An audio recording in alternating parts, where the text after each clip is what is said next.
Good afternoon, everyone. Good afternoon. I'm so glad you came. Today we're going to talk about a very inspiring woman that I am pleased to have read about and learned about. Her name is Ellen G. White. Ellen G. White is an extraordinary woman.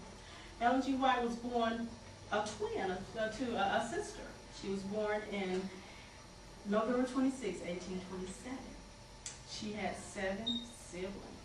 Her mother and father, her mother was a brother and sister Harmon. When the twins were born, they were born in Gorham, Maine. After the twins were born, the family moved to Portland, which was 12 miles away. Now, Ellen G. White's life was a beautiful life, but it started with much trouble. At the age of 9, Ellen G. White was hit in the nose. And this caused her to become unconscious for a few weeks. After those few weeks, she still struggled with symptoms, with sicknesses from being hit in the nose. Okay, Ellen G. White's life impacted this woman. Okay, at the age of 12, she gave her life to the Lord. Her parents, they of course, was in Portland, Maine at the time, and they were taking her to camp meeting, the family. It was a Methodist camp meeting, and Ellen G. White, at a tender age of 12 years old, gave her life to the Lord. She wanted to be baptized into this ministry. Okay, that same day she was baptized, and okay, after Ellen was baptized, her family moved again. And Ellen G. White, being a young woman, ran into a young man by the name of William Miller. He was part of a Seventh-day Adventist, what we call now the Seventh-day Adventist movement. He was a part of that at the time. And Ellen G. White was really intrigued. She thought that this was the greatest thing that was going on right now. So she joined up with William Miller and his associates.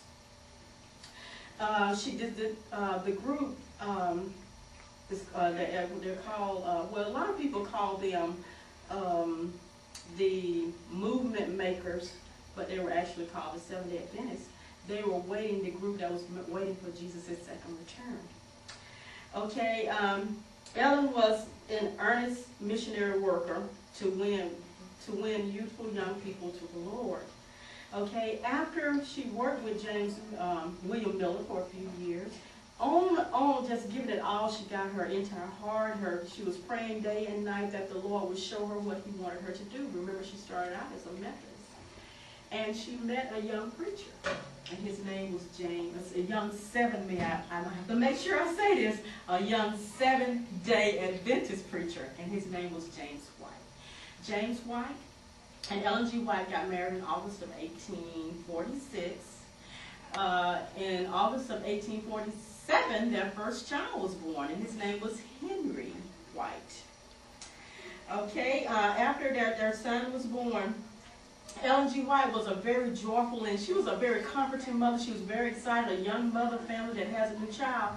But one thing was on Ellen G. White's heart and her mind. She had to get the truth out to the people. So she entrusted her newborn baby to her friends.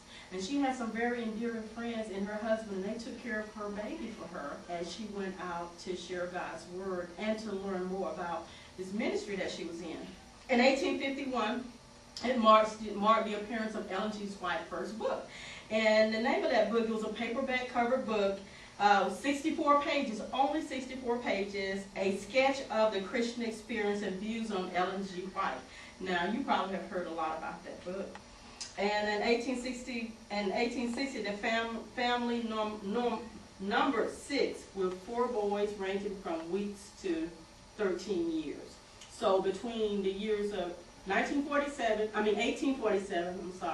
and 1860, Ellen G. White and James White had 4 boys. They were very excited. And Ellen G. White and James White, they traveled, they wrote books, they evangelized, they just went around the country just doing all these wonderful things. And then James White, his health started to fail. And August 6th of 1881, he died in Battle Creek, Michigan. And after James' death, Ellen traveled around the world, still starting colleges. One of our colleges we're very aware of is Oakwood College. There was the Avondale College, and lots of other schools and colleges. She was sharing God's word. She just felt like she still had to keep on going. And Ellen G. White was a woman of remarkable gifts, even now and even forever. On the morning of February 13, 1915, Ellen G. White walked into her home, stumbled, fell, and broke her hip. From that point on, she was confined to a wheelchair, and even in bed lots of times.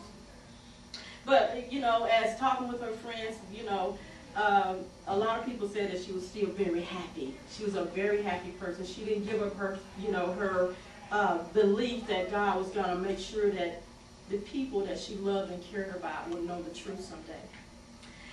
And the life of Ellen G. White ended on July 16, 1915, at the tender age of 87. She was laid to rest at the side of her husband at Oak Hill Cemetery in Battle Creek, Michigan.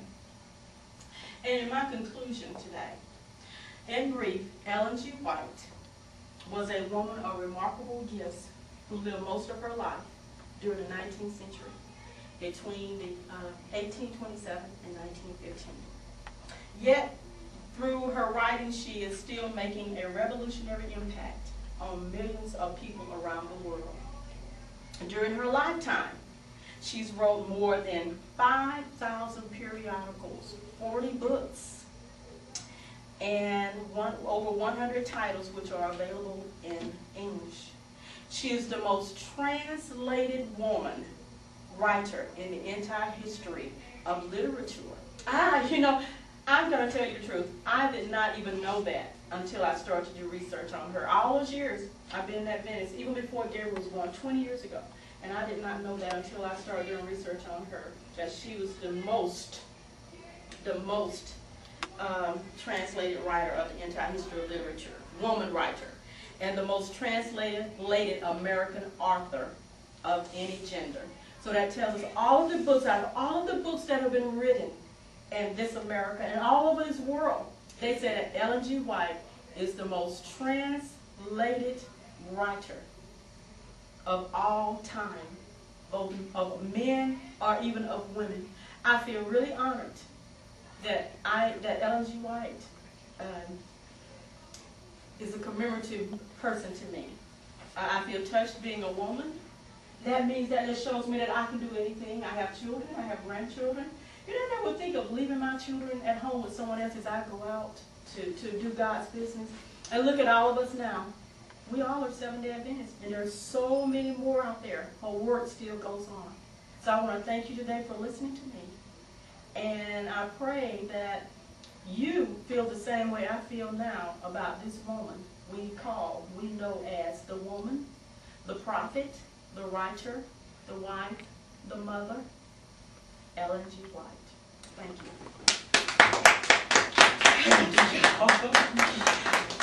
Thank you.